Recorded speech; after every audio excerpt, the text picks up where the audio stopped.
The man said nothing. His eyes clouded over as he opened the question up to Allah's judgment.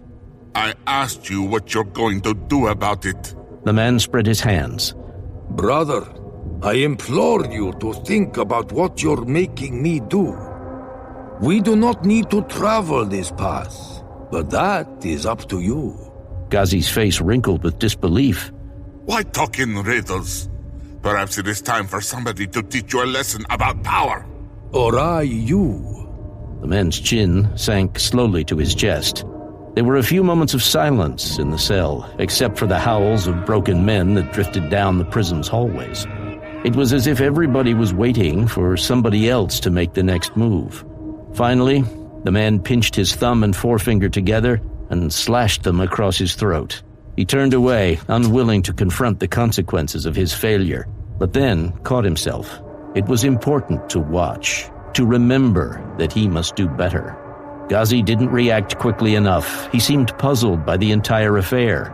A giggle began to bubble from his throat before his head whipped to one side as prisoners began to rush around the room, climbing on top of each other's shoulders in order to block the cameras.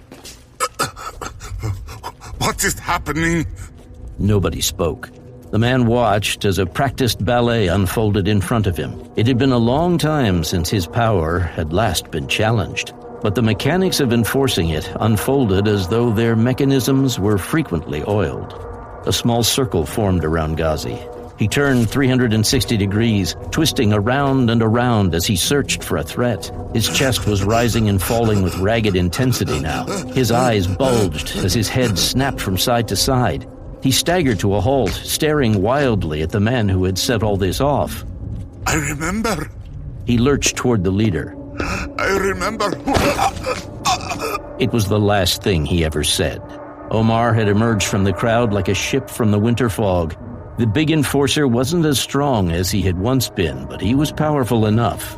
He wrapped one of his strong arms around Ghazi's throat and squeezed, kicking the back of the man's knees so that he staggered and fell. The interloper wriggled as Omar applied pressure to his neck and throat, tightening the vice with every passing second as he dragged Ghazi across the room, never allowing his scrabbling feet to gain purchase on the floor. It took almost a full minute before his death throes subsided. His entire body shook as neurons fired wildly inside his brain as it begged for oxygen, begging its host to do something, anything to forestall the inevitable. And finally, he went limp.